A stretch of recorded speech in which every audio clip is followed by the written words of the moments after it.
Hi everyone, welcome to video lecture on performance test on Kaplan turbine using virtual platform.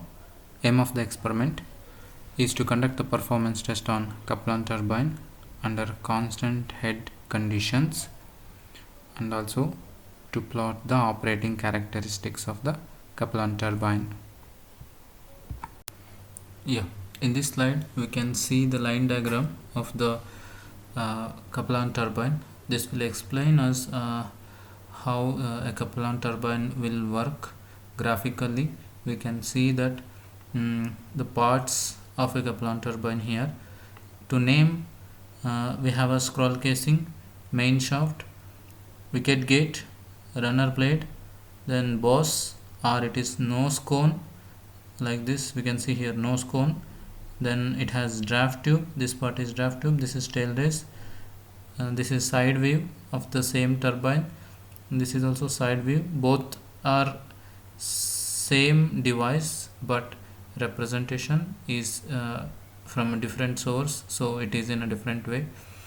So this I felt this looks good and easy to understand compared to the diagram which is available in the textbook. So what you can see here is the runner or a rotor blade is attached in such a way that the flow enters axially and it leaves the turbine axially. This is an axial flow turbine. Then it is also reaction turbine because when the water flows over the runner blades or rotor blades, it has both, or it will have both pressure energy and kinetic energy, and that energy is extracted so that we will get the shaft power from the turbine. This shaft power out is connected to generator which will provide the electricity.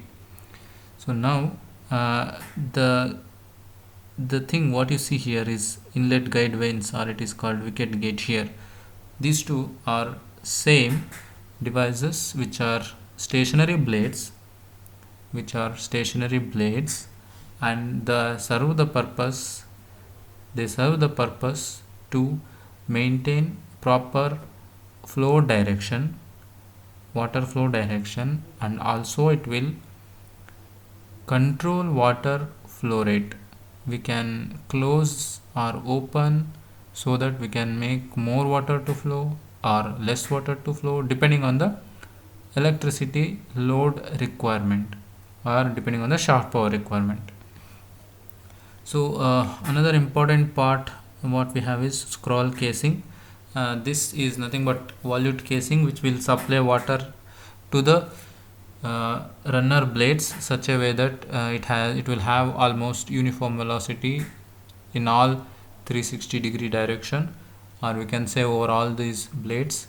Compared to Francis turbine, Kaplan turbine will have very less number of blades, ranging 3 to 8 in numbers. Compared to Francis, it is nearly 20 to 25 number of blades. So the exit of the turbine is axial and it is connected with the draft tube. After draft tube, the water will be left out to the tail race. This is tail race. It is nothing but downstream region of the turbine. Next, the purpose of the draft tube is to extract any remaining energy available in the draft tube or exit of the turbine. Energy in the sense remaining pressure head available, because we cannot fit the turbine exactly at the tail race level. There will be a small head available. That head will be extracted by the draft tube. So these are some of the parts and the purpose of Kaplan turbine. We can next go to the next slide.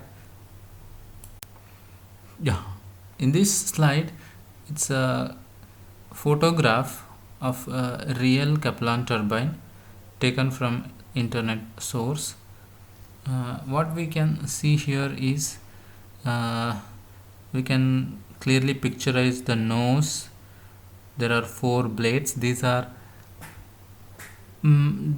look like a propeller of a ship. That's why Kaplan turbine is also called as propeller turbine.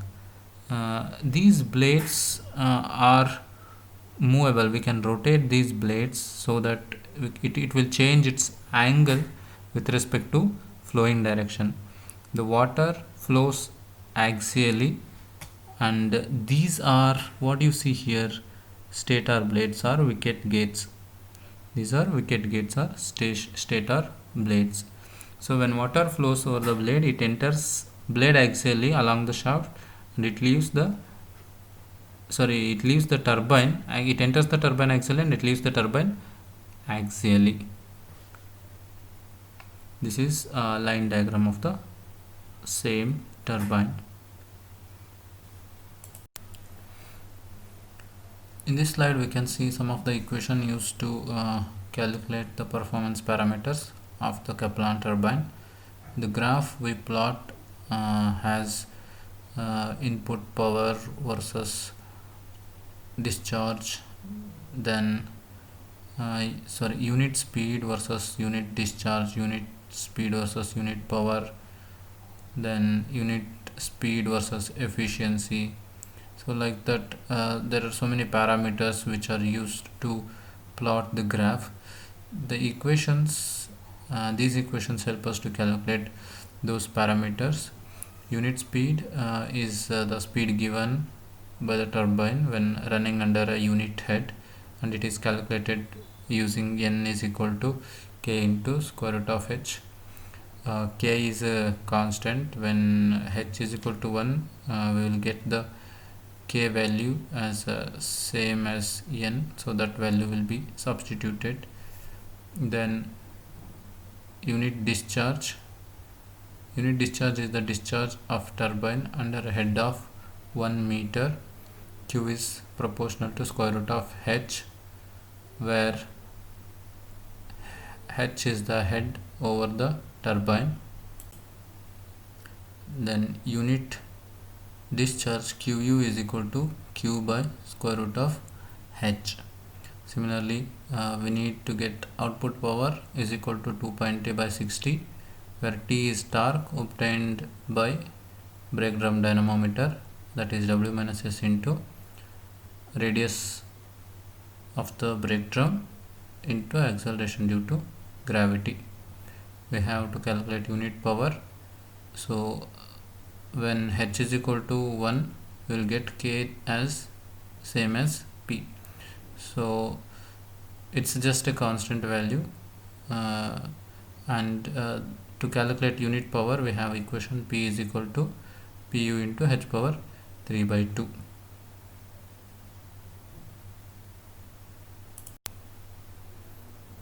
Yeah, in the next slide we will start virtual lab experiments. So before starting the virtual lab, the setup in case of actual practical lab looks as shown in the figure. The parts of this test rig are: here is the Kaplan turbine, which is connected to a brake drum dynamometer. Here we can see there is a it's not a brake drum dynamometer, I guess it is. Here in this setup they have connected electrical dynamometer. It looks like a generator actually. So this generator power is connected to the switchboard. It is another way of loading. Instead of putting weight on the Kaplan turbine, we will switch on the electrical load. These are pressure measuring devices. This is discharge measuring device, Venturi, and here is the energy meter. This will give you electrical supply to the motor or pump, which will generate the head.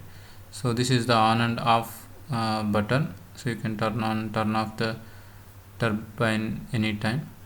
So here this is the rotating knob which will change the direction of guide vanes. So this is the actual setup. In the next slide we will start with the virtual experiment with the line diagram for the same setup.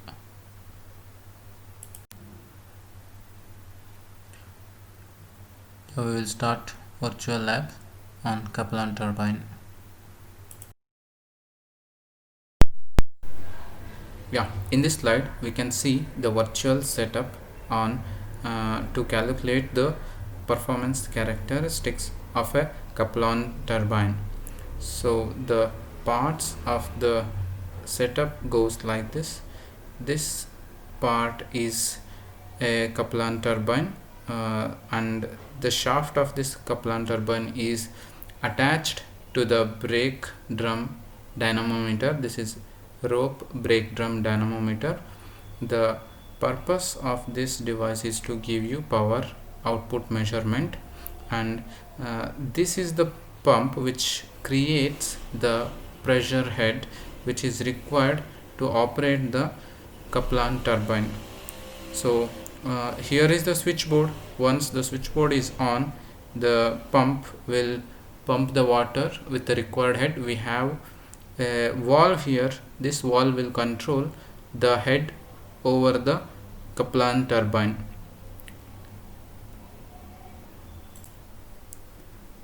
To start, the objective of the experiment is to conduct the performance test on Kaplan turbine under constant head and to plot the operating characteristics. The operators used I have already explained, and there is a brief description about impulse turbine, reaction turbine, what is axial turbine, what is input power, then what is the unit power, what is unit discharge. So this basic description you can go through once you hover your mouse pointer here. The next step, we will start the pump. So click here, take your mouse pointer to the green button, click here. Now the pump has started, and it is building up the pressure. Now we have to set what is the pressure head over the Kaplan turbine. Let us say some 6 meters. Click OK.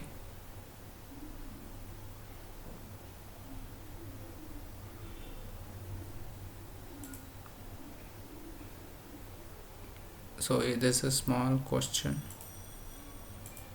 You can answer that question. Next, yeah, we will fix the water flow. So head of the water to be constant, and that we will set by rotating the inlet valve. This is the inlet valve. Here you can see the inlet valve, and once you rotate this, you can see what is the head we have already given. Yeah, now after rotating, we are fixing the head to 6 meters. The next step, we have to measure the power output coming out of the turbine, because we have already turned the valve on, so water is rushing inside the Kaplan turbine.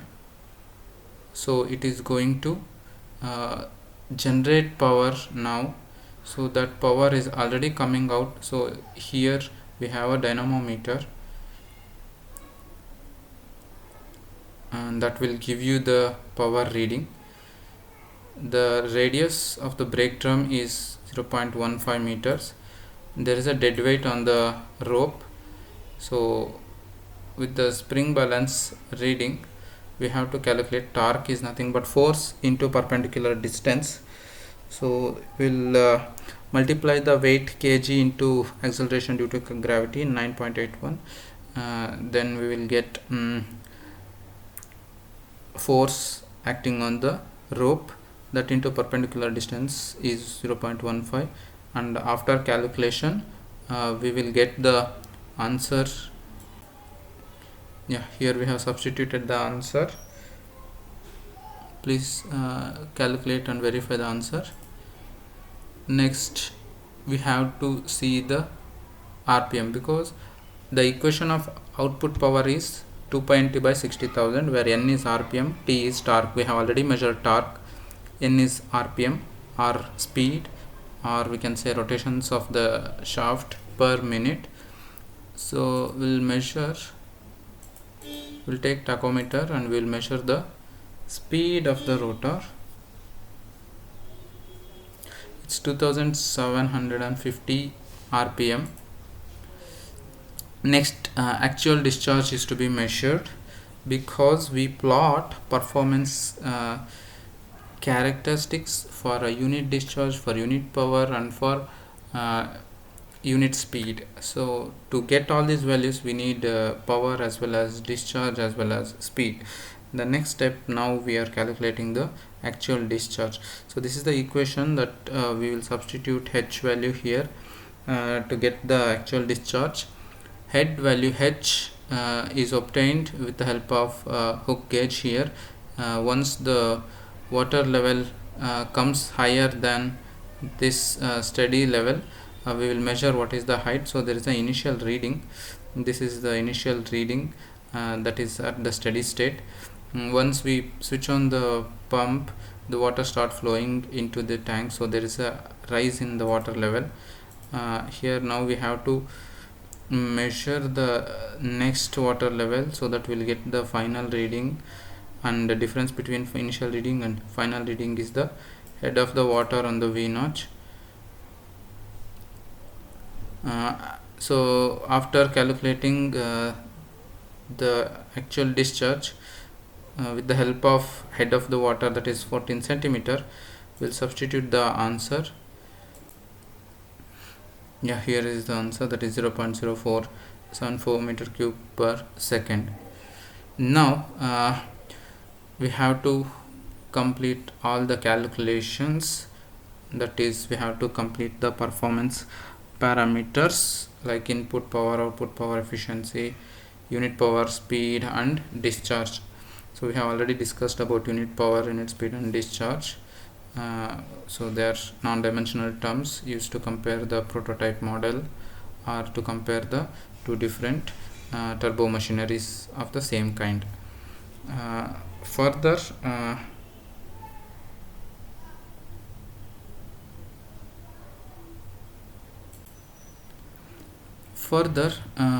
we can see the input value, output value is calculated and substituted in the equation. So if you hover the mouse pointer, you will get input power, that is pressure into discharge. Q actual is discharge, actual discharge, and Y is rho g, and H is the head value. Similarly, 220 by 60,000, that is output power, efficiency, output by input, and these are unit speed equations, unit discharge equations, and unit power equations. So after substituting head value, speed value here, you will get the value. Now we have to plot the graph for these values. Before that, there is one more process. We need few trials to take. So you please proceed with the trials. Do 2 or 3 trials so that we can actually be able to plot the graph. So in this screen we can see I have completed all the 3 trials. I have skipped that part of the video. You can practice. After 3 trials, we can put one more weight so that we'll get 4 points, and I will directly move on to the last value. Last reading is over. So after completing the 4th trial, we'll stop the pump.